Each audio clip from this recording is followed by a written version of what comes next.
It was just another Tuesday, or at least it should have been. But something felt off as soon as I walked into the office. The air was heavier today, charged with an undercurrent of tension. I'd been at Reeves Solutions for 19 years, long enough to know when things had shifted, even if no one was saying anything. I passed by a few people in the hall, people I usually exchanged a word with, maybe even shared a laugh. But today they were distant. Conversation stopped when I walked in. No one looked me in the eye. I wasn't bothered. I had long ago learned to be invisible here, to work behind the scenes where I could do my job without anyone needing to pay attention. Then the word started to spread. George Reeves, the CEO, was on sudden medical leave. No official announcement, no company-wide email. Just gone. It wasn't like George to disappear like that, and there was something about the silence that felt off, like everyone knew, but no one wanted to acknowledge it. It wasn't long before the rumor mill started churning. Lucas Reeves, George's son, was taking over as interim CEO. I'd met Lucas a couple of times at company events, polished, confident, and cold as hell. He had this way of making everything feel like an image, something to be controlled and shaped. I was headed to my office when I saw Lucas in the hallway. He walked past me without a flicker of recognition, not that I expected any. I didn't need it. I watched him head to his father's office, already acting like it was his, and I couldn't help but feel a little amused. He was a classic case of someone thinking they could just slide into power. I had seen it happen before, people with no real understanding of the business or the people in it, thinking that titles and optics could carry them. A ping from HR broke my train of thought. A meeting request, departmental realignment review, 3 p.m. No details. I didn't even hesitate. I clicked accept. I knew exactly what was coming. I'd seen this before. I walked into the conference room 10 minutes early, just like I always did. It was a habit, a way to make sure I wasn't ever rushed, even when the world felt like it was coming apart at the seams. Lucas was already sitting at the head of the table, flipping through a folder of paperwork. He didn't even look up when I entered, which wasn't surprising. I sat down across from him and set my laptop on the table. No small talk, no greeting. Just a quiet waiting game. When he did look up, it was brief. His eyes met mine for half a second, then flicked back down to the papers. "We're streamlining operations," he said, his voice flat. "Cutting costs. Your department's being outsourced. We don't need your expertise in international relations anymore." I nodded slowly, like I was hearing something I already knew was coming. His eyes stayed on the folder in front of him, like he couldn't be bothered to make this more personal, like it wasn't even a big deal. "I'm sure you'll understand. It's just business." I unplugged my laptop, slid it across the table toward him, and stood. I didn't respond to his words. What was there to say? The way he spoke to me, like I was a junior employee or just some cog in the machine, hadn't even fazed me. I knew the score, always had. Before I left, I turned back for a moment, just enough to say, "You've got that meeting on Monday. I'm sure you'll need to have a handle on everything by then." Lucas blinked, confused, but I could tell he didn't really understand the point. He probably thought I was offering to help. I wasn't. I was just making sure he knew that his next steps weren't going to be as smooth as he thought. I walked out without another word. As soon as I was back at my desk, HR sent the termination notice. It was there in my inbox, clear as day, a cold corporate message. I didn't feel anything reading it. No surprise, no shock. Just the same calm that had been with me since the moment I saw Lucas walking past me in the hall. They'd made their move, and I had already made mine. I leaned back in my chair, looking out the window for a moment, letting the weight of the day settle in. I wasn't angry, I didn't feel betrayed. If anything, I was almost relieved. I'd seen this game before. I'd already been preparing for it. The only difference this time, I wasn't walking away with nothing. The weekend came, and I went to work, just like I always did. There was no drama, no ranting, no unnecessary calls. I didn't need to reach out to anyone at the company. I already knew what was coming, and I'd been preparing for it long before HR sent me that email. I started clearing out my office on Saturday morning. First, I sorted through my client files, carefully. Each one was organized by region, by culture, by every nuance I'd spent years documenting, the cultural specifics I'd picked up, the detailed notes on meetings, what had worked, what hadn't, the little things that most people never noticed but were critical to keeping relationships smooth. I pulled out the files that mattered most, key accounts I'd handled directly, negotiations that had turned into long-term partnerships. These weren't just pieces of paper, they were a map of my career, a map that would be useless to anyone else who tried to replace me. I didn't rush. I took my time, methodically going through each folder. Some of it was nostalgic, sure, but mostly it felt like what it was: business. I knew what this meant. The company would make mistakes and I would be ready to document them, to position myself when it all fell apart. By the end of Saturday, I'd organized everything into 3 folders. One that documented my performance and achievements. One that highlighted the cracks in the relationships I'd maintained, how things had started to erode since the shift in leadership. And one for personal notes, thoughts, observations, things I'd never written down anywhere else, but that would matter later. On Sunday, I did one last thing. I backed up all my personal data from the company's systems. It wasn't a move born of malice, it was just a precaution. After all, there's always something they forget to mention in these types of things, and I wasn't about to let that catch me off guard. Just as I was about to close my laptop, a new email popped up. It was from Tom, an old colleague in Tokyo. I hadn't heard from him in years. The subject line was brief: current status. I opened it. Michael, I don't know if you've heard, but we've already had a few issues with the new leadership. There's a significant breach of cultural expectations in recent communications, something we've had to handle without you. If this isn't fixed soon, we're likely going to have to pull back from the account. They don't seem to get it. Let me know if you're available to chat. I stared at the screen for a second. It was already happening. The cracks were showing up in real time, and I hadn't even had to lift a finger. I leaned back in my chair, taking a deep breath. This wasn't about revenge. This was just positioning. I didn't have to chase after any of it. It was going to fall apart without me, and I was ready to catch it when it did. By Monday morning, my inbox was already a disaster. Messages from clients, partners, and colleagues poured in, each one more urgent than the last. It didn't take long to spot the trend. Everything was starting to crack.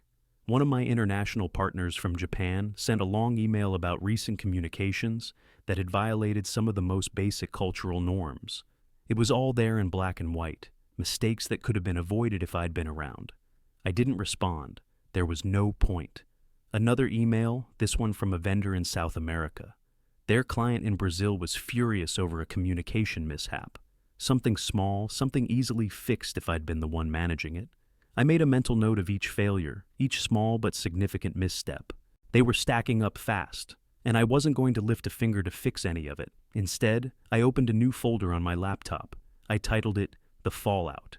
Inside, I started documenting every issue, every breach, every failure, the cultural missteps, the communication breakdowns, the partners starting to pull away. It wasn't about revenge, it was about covering my ass. I didn't respond to any of the calls or emails. Let it pile up. Let them feel the weight of it all. Let the company fall apart under its own incompetence. I checked my watch, nearly noon. The emails weren't stopping. There was one from HR.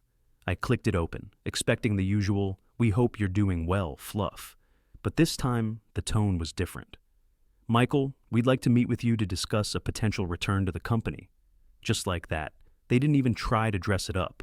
I leaned back in my chair, staring at the screen. They were already scrambling. I didn't have to think about it. Of course they were reaching out. They were realizing the same thing I had known all along. You can't run a global consulting business by cutting corners and ignoring the details. Not with the kind of relationships I built over the years. I closed the email without responding. I wasn't going to give them an answer right away. Let them wait. They had made their move. Now it was my turn. The next morning, Lucas's assistant called. "Mr. Reeves would like to meet with you," she said, polite but tight. There was no need to ask why. They were scrambling, and I was the first person they thought to reach out to. I could have told her to pass along a message that they could shove it, but I'd been around long enough to understand when to play the game, and when to just let things play out. I agreed to meet the next day. When I walked into the building, it felt different. The usual buzz in the halls had quieted down, and there was a chill to the air that didn't sit right. The glass walls of the office didn't seem to hold power anymore. They just seemed cold, like they were hiding secrets. I was led to a quiet corner office, a far cry from the bustling chaos of the main floor. There, sitting behind a desk, was George Reeves. He looked thinner, more strained than I remembered, but there was still that same quiet authority about him. Even though I hadn't seen him in a while, it didn't take long to realize He was still in control, even if the company had already gone to shit under Lucas. He didn't waste time. "I know you're aware of what's been happening," he said, leaning forward. "Lucas is out of his depth. I need someone to help me fix this, and you're the only one who understands how everything fits together." I didn't say anything. I just listened. George slid a folder across the desk to me, the weight of it obvious. "I'm offering you a consulting position, full autonomy. You'll have access to everything. And the pay." He paused, waiting for me to react. "The pay will be significantly better than what you were getting. You'll be compensated for what you bring to the table." It was a good offer, the kind of offer most people would jump at. But I didn't feel rushed. I knew exactly what George was trying to do. He was trying to fix the mess Lucas had created, but he didn't want to rush me into a decision. He wanted me to know that he needed me. But I wasn't about to jump at the first thing someone handed me. I let the silence sit there for a moment longer, then slid the envelope I'd been holding across the table. "Before you decide anything," I said, my voice steady, "I thought you might want to look at this." George opened it without a word. Inside was the folder I'd been compiling, the fallout, with everything documented, every failure, every breach, every mistake. I'd made sure it was thorough. I wanted him to understand the full scale of what had happened in my absence. He glanced through the first few pages, his face tightening. It wasn't a surprise to him, but it hit harder seeing it all laid out in black and white. I watched him, waiting. He didn't immediately react. Instead, he closed the folder and looked at me, his eyes narrowing a bit. "This wasn't your fault," he said quietly, almost as if he was reassuring himself more than me. "I'm not looking for anyone to point fingers," I said. "I just wanted to make sure you had everything you needed to understand the situation." I stood up slowly, taking my time. "I'll think about your offer. I'm not making any decisions right now." I didn't wait for a response. Before leaving, I turned back, giving him one last look. "One thing you should know. If I come back, I'm not here to clean up anyone's mess. I'm here to rebuild, but it's going to be on my terms." George didn't argue. He didn't have to. The offer was on the table, and I knew the ball was in my court. The next day I called a meeting with George and the board. It was time to lay everything out. I'd done my homework, and I wasn't about to back down now. I walked into the conference room, holding my folder, the fallout, and I could tell the room already had a different energy. George had pulled the strings to make sure everyone was present. The board members were all there, and Lucas, of course, was sitting at the table, trying his best to appear unfazed. But I could see the tension in his posture. I knew he was already sensing what was coming. I handed out copies of the report, 3 parts, an audit of the losses, broken down by region and account. The client responses, which told the story of how things had started to fall apart under his watch. The cultural missteps, the subtle, avoidable mistakes that had cost us more than we cared to admit. I didn't say a word while they read. The silence in the room spoke louder than anything I could have said. Finally, Lucas spoke up, breaking the quiet. "This realignment is necessary for modernization," he said, his voice trying to sound authoritative. "We're shifting to a more streamlined model. It's the future of the company." He was grasping at straws, trying to salvage what was left of his control, but no one was listening. George, to his credit, didn't hesitate. He stood up, looking at Lucas. "I'm resuming full control," he said, his voice low but firm. "Effective immediately, you're removed from operational duties. You'll report to me for the foreseeable future." It was like the air in the room shifted. There was no argument from the board, no pushback. They'd already made up their minds. The silence that followed was more telling than any words could have been. I watched as Lucas's face reddened, his eyes flicking between George and the board members, clearly trying to find some support. But there was nothing. I spoke up, breaking the tension. "I have one simple request," I said, keeping my voice calm. "I need a new office, one where I can start rebuilding, get things back on track." I didn't need to say anything else. I wasn't asking for permission. I was simply making sure they understood that if they were going to bring me back, they needed to give me the space to do what I'd done best. George didn't flinch. "Done," he said, before turning to the board. "If Michael's coming back, it's on his terms." The deal was sealed. As I stood up to leave, the room remained still. But I could feel the shift. It was in the way the board members subtly looked at me, like they were sizing me up, sensing the power had changed hands. When I walked out, a few of them lingered, exchanging quiet words. I didn't need to hear them. I knew what was happening. The game had changed, and I was the one holding the cards now. By the end of the week, things had already started to shift. I didn't need to wait for anyone's approval. I didn't care what Lucas or the board thought anymore. My focus was on what needed to be done, fixing what he'd wrecked one step at a time. I started with the clients. I reached out to the key accounts, the ones that had been hit hardest by the missteps and mismanagement. One by one, I made the calls, offered personal apologies where needed, and outlined a path forward. I wasn't there to grovel, though. I wasn't going to apologize for things that weren't my fault.